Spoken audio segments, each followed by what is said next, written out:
Oh, hello there. Boy, it's been a minute since we did one like this, right?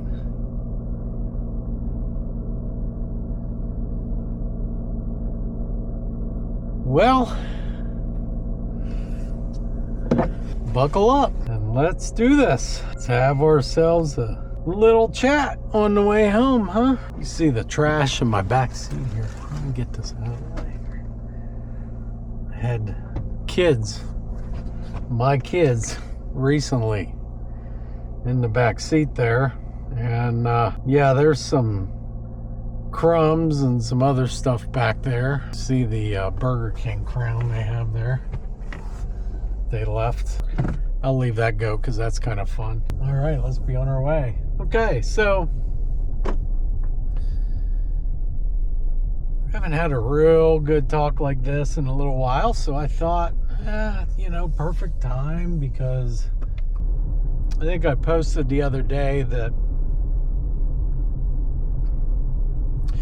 there wasn't going to be a Sunday video because of how busy everything was, and that was the truth. Everything was really, really busy the other day. The whole weekend had all kinds of stuff going on. Saturday, I went to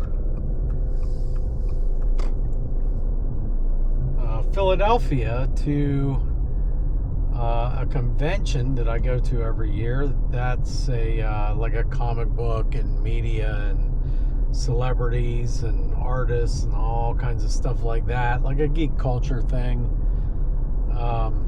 called Fan Expo. And it's one of the larger conventions of that type anywhere around the country, but especially on the East Coast. I think it's probably not as big as the New York Comic Con, but it's pretty close to that kind of size. But anyways, there were some big celebrities there, and I don't really get celebrity autographs anymore. Basically, I really have wanted over the years 4 autographs. 4 autographs that I've looked for over the entire time that I've gone to these things. Number 1, Carrie Fisher. Number 2, Stan Lee. Number 3, Mark Hamill. And number 4, Harrison Ford. Now, you see that list, you hear what I said. Probably conjures some thoughts in your head, right? Well, Stan Lee's dead. So is Carrie Fisher. And Harrison Ford, you might as well forget it.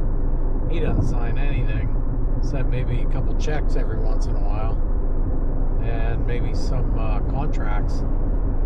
And that one, you would be absolutely correct. And Mark Hamill would seemingly be the only one that is possible on that list, right? Except for one thing. I already have Stan Lee's autograph. So let's check that one off the box. I actually got his autograph twice. Once on a program because I didn't understand the whole system that their autograph thing was running.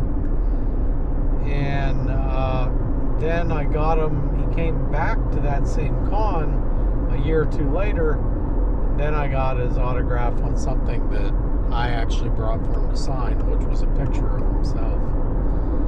And Carrie Fisher. I got Carrie Fisher. I had been in the presence of Carrie Fisher twice. I went to, thanks to my sister, who worked for a media company at the time, I had the great fortune of going to a charity premiere, a red carpet charity premiere for Star Wars Revenge of the Sith several weeks before it premiered in movie theaters.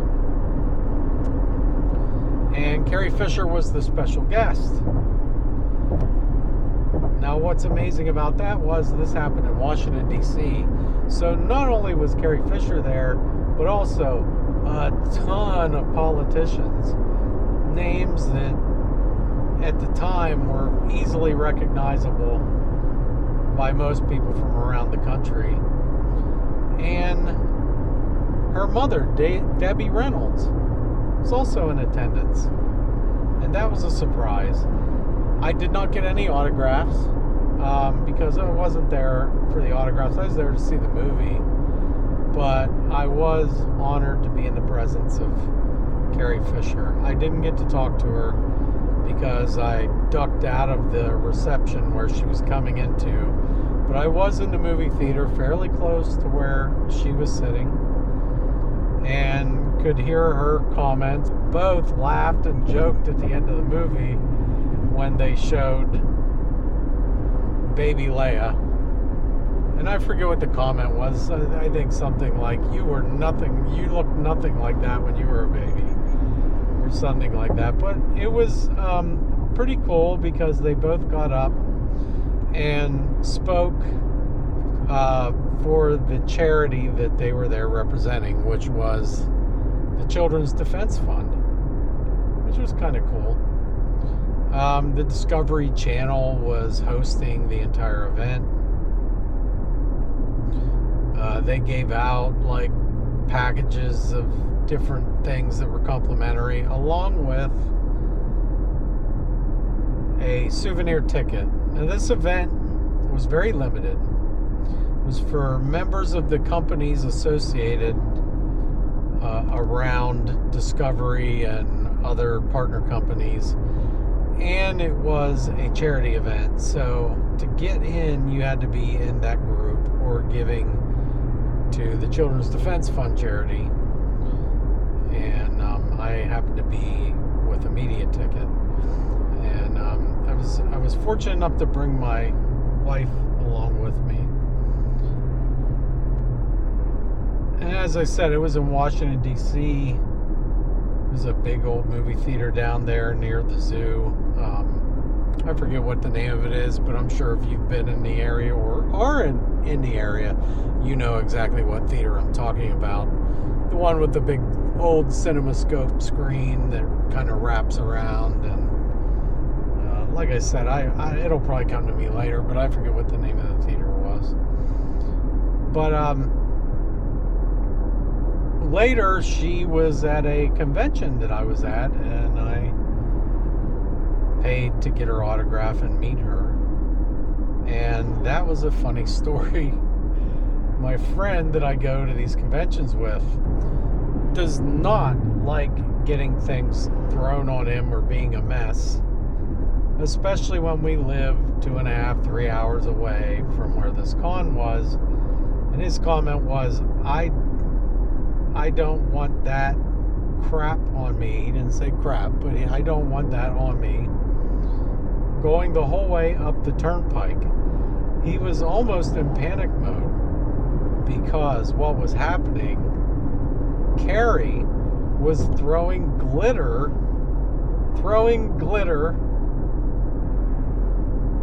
and smashing glitter on people's faces and clothes during this autograph session as a gag, you know? Now, my buddy, he's in full panic mode. He's just having a panic attack. And he's really freaking out, like really freaking out. I mean, just thinking, oh my, I have to, she's going to throw glitter on me, get all over my poster I'm getting signed, and all this stuff. And I'm thinking, dude, we're about ready to meet Princess Leia, Carrie freaking Fisher, man. Are you kidding me? She can throw as much glitter on me as she wants. That's what I'm thinking. This is an all-timer for me. An all-timer. And he's like, I don't care. I might not even do it, you know, and all this. And, you know, I had to kind of talk him off a cliff, and we got up there, and I went first, and I said, Miss Fisher, I don't care if you throw glitter on me, but my friend he's really upset about this, and he's not, you know, it went something like that.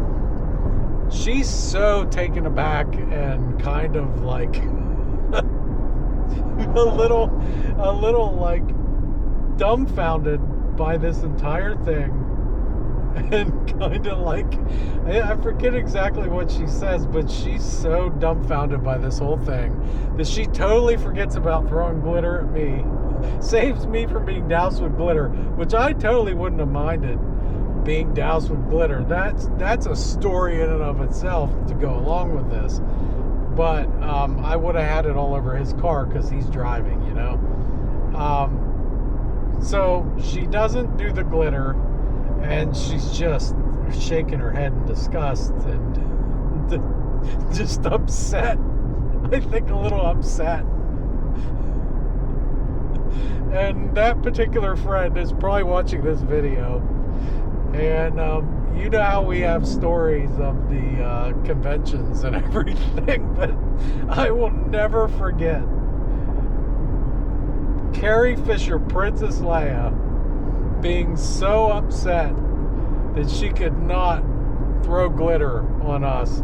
I think she really wanted, because, you know, this was like all men, mostly men, doing this thing. And maybe it made her feel a little more comfortable to throw the glitter. I don't know what the deal was. I don't know. Carrie Fisher was sometimes a strange person. But just that whole thing, it's funny to me because I was there, and maybe not as funny to all of you. But let me just say, 2 300-pound men in this situation, one of them in full panic mode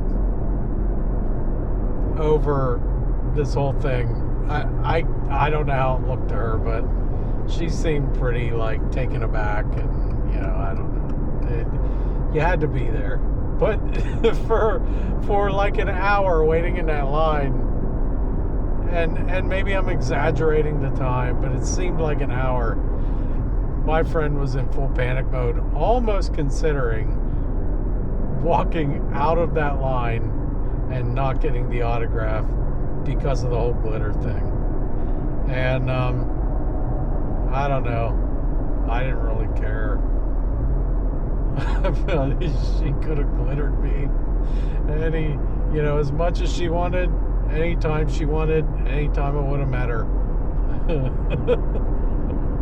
But oh man, I just it was something. And not only did I get Carrie Fisher's autograph, but I also had that experience to talk about. And now I've shared it with you, the entire world, YouTube. Anyways, that's one of my favorite memories from a con that I went to. And I'll never forget it. There's always a story of some type. Well, typically. There really wasn't much of a story this year. Not that I can think of. Except for, well, there was a few personal moments that I had with my friend that we had a lot of fun talking about. And maybe those are stories for another time. Let's just say this. To put a bookmark on that conversation for a future time. These conventions always have someone dressed up as Waldo, as in Where's Waldo? And every time we see someone with a Where's Waldo outfit, we come up with stories or scenarios, and there's always something. So this convention was no different. In any case, going to the convention, I did do some filming, and I am doing a video for the convention. It's not going to cover the convention. It's a topical thing. It's about conventions as a whole, with footage from the convention, from the con, and from the area around, because and this is more or less what this conversation between you and I here, you the viewer and me the creator, what this conversation is actually about. I do not live in Philadelphia. I live about 2.5 hours away. In the middle of the mountains in Pennsylvania. That's where I live.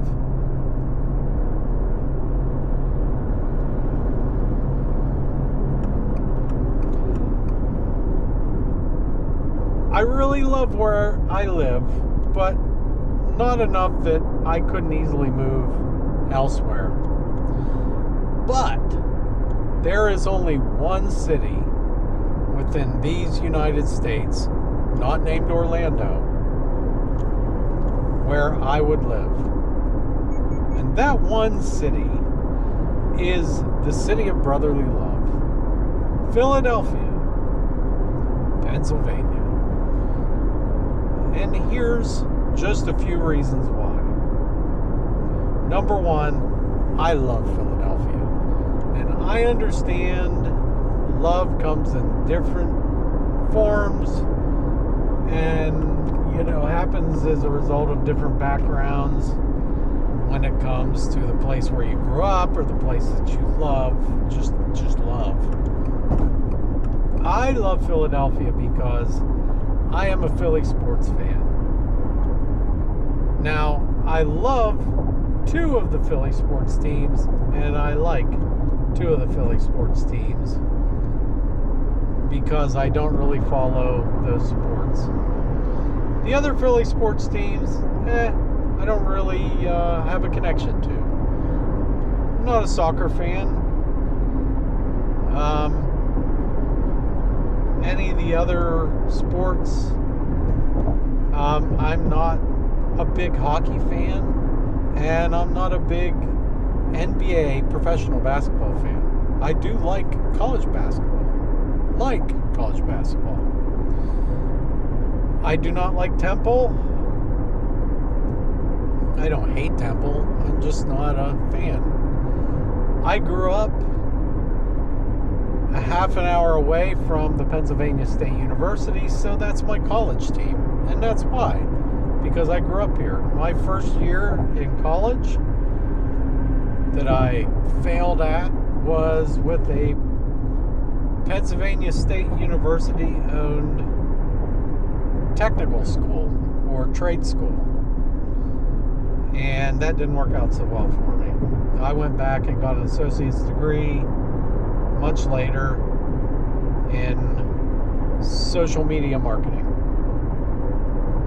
in business, from a different college. Anyways, I love Philadelphia. I love the history. I love the sports. I love the people.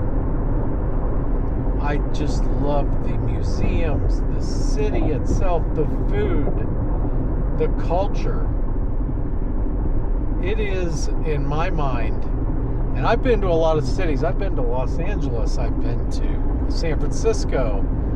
I've been to Atlanta, to Chicago, to New York City many, many times. I've been to Pittsburgh. Obviously Orlando, Jacksonville. I know I'm missing a few there. Charlotte, Indianapolis, Detroit. And there's other cities I've been to too, but in my mind, just in my mind, none of them compare to Philadelphia. None of them give the feeling for me of Philly. And again, that's just me. I understand. A lot of people talk a lot of smack about Philadelphia for various reasons, mostly because of the sports, but there's other reasons. People say it's dirty and homeless and the crime. I've never seen one crime committed in Philadelphia in all the times I've been there. I've seen plenty of crimes committed in all those other cities, or most, not all of them, but in some of those other cities, particularly in New York City. But I've never seen a crime or been a victim of a crime in Philadelphia. Now, I know people that have had their cars broken into, but holy crap, that happens every day in places like San Francisco and LA. So, in any case, I just wanted to say that I love going to Philadelphia, and I love Philadelphia. I love the sports teams, the sports culture, the food culture, and all those things. So this weekend, on Saturday, I went down there, and just going to a convention every year down there, besides the geek thing, you know, I don't typically buy anything, but it's about the adventure that I go on with my friend, and it's about going to Philadelphia. Nobody has to beg me to go to Philadelphia, let me tell you that. I try and look for excuses to go there as much as I can because I love the city. So there will be a vlog of that coming up sometime within the next, from here to Sunday sometime. Okay, so the other part of it is just about the Philly thing, and that Philly gets a bad rap. It really does, but it's responsible for so many things that are great about our country. You know, I think Wawa was born there, right? A lot of people know what Wawa is. That's just a simple thing. But the founding of our country largely happened in Philadelphia. And those historic sites are still there and preserved. You know, the Philadelphia Eagles, one of the greatest sports franchises in history. 2 Super Bowls, numerous NFL championships before the Super Bowl, and the Philadelphia Phillies, you know, 2 World Series and some championships, NL championships and things like that going on there. And a lot of other sports teams came out of there. The Cardinals came from Philadelphia originally. There's a lot of teams that split off from Philadelphia and became other city sports teams and did other things. And they have an Ivy League school in the University of Pennsylvania there, Penn. I think our current president went to Penn, if I remember correctly. So there's a lot of things that Philadelphia was responsible for in the founding of our nation and the development of our nation over the years. And so the camera overheated in the car. So naturally, what I'm gonna do is finish the vlog in my backyard where the dogs are fighting and the kids are out there playing. Dogs are running around like maniacs, and because the thing was overheating, I got you right by my Blackstone grill as I'm cooking. I mean, because why not? What else would you do with an overheating camera to finish a vlog? So anyways, talking about things that Philly is responsible for, and of course the other thing, one of the big things, is the cheesesteak. And one of the main reasons why I wanted a Blackstone grill was so that I could make cheesesteaks on it. And so that's what I'm doing today. Now, I don't use the premium ingredients that you find in the better Philly steak restaurants. Sorry, Pat and Gino's, that's not you. I would dare say, I would bet that what I use is probably fairly on par with the kind of ingredients you use, other than maybe the bread sometimes, like today. Today it's Aldi bread. Usually, though, because I live in Pennsylvania, I have access to similar breads, rolls that are used in Philly. And that's exactly what I use. And it helps when you live in a region dominated by the Amish. Anyways, I better wrap this up before this thing overheats again. I just wanted to say that there will be the Philly vlog coming, with the entire thing. With a vlog more or less about what these conventions are all about nowadays and why I feel they're important in a modern context, and why I really enjoy going to Philly for these conventions. Big reason for it. And that'll be coming at some point this week. A little bit of the Reading Terminal Market.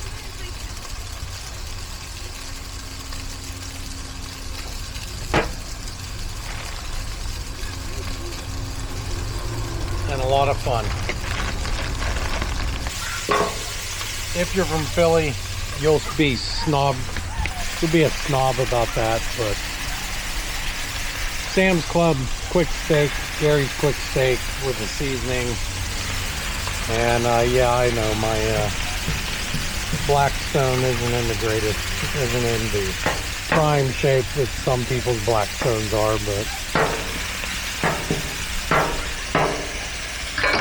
it works. Pierogies, super sharp cheese. This is the meal tonight. All right, we'll see you on the next one.